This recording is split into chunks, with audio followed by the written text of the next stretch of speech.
Ils ont envahi les rayons des supermarchés. Boissons, plats cuisinés ou desserts à base de végétaux.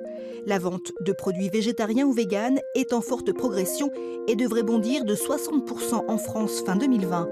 Certains fabricants sont ligériens et bretons. Comment l'industrie agroalimentaire s'adapte-t-elle à ces nouvelles tendances de consommation ? Dans ce magasin à Pornichet, la part de produits bio et véganes a augmenté de 33% l'an dernier. L'espace dédié a dû être agrandi.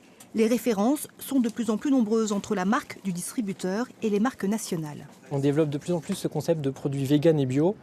Il y a de plus en plus de nouveautés. La stratégie du groupe, c'est de continuer ce développement, de doubler le nombre de références, et donc il faut de la place, et on développe ce concept. À quelques kilomètres de là, à Saint-Nazaire, un nouvel acteur du marché vegan vient de s'installer il y a quelques mois, ironie de l'histoire, dans un ancien abattoir. Aujourd'hui, les lignes de production tournent à plein régime, en bloc, râpés ou en tranches. Ici, après 3 années de recherche en laboratoire, on produit des alternatives au fromage dans lesquelles n'entre aucun ingrédient d'origine animale. On retrouve par exemple de la protéine de tournesol, des fibres d'acacia, des fibres de chicorée.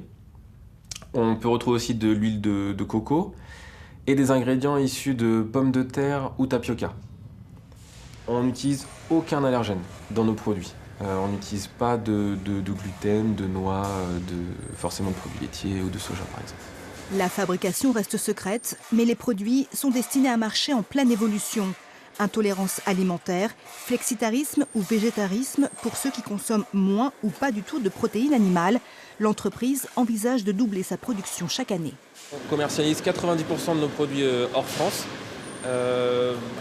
beaucoup en Europe, mais aussi dans les pays nord-américains, Canada, également en Australie, en Afrique du Sud et même au Moyen-Orient, à Dubaï par exemple. Bien sûr, le marché français, demain, on veut que ce soit un des marchés les plus importants pour nous. On est fiers de fabriquer nos produits en France et on espère que les consommateurs l'apprécieront de plus en plus. C'est en France et en Bretagne que sont conçus à l'échelle industrielle les premiers desserts végétaux à base de soja il y a 30 ans. Face au quota laitier, le groupe Tribala veut se diversifier. Aujourd'hui, la graine de soja est la matière première d'une 60aine de références. À partir de la graine, on va broyer cette graine en présence d'eau. Donc on va obtenir un jus, un équivalent de lait.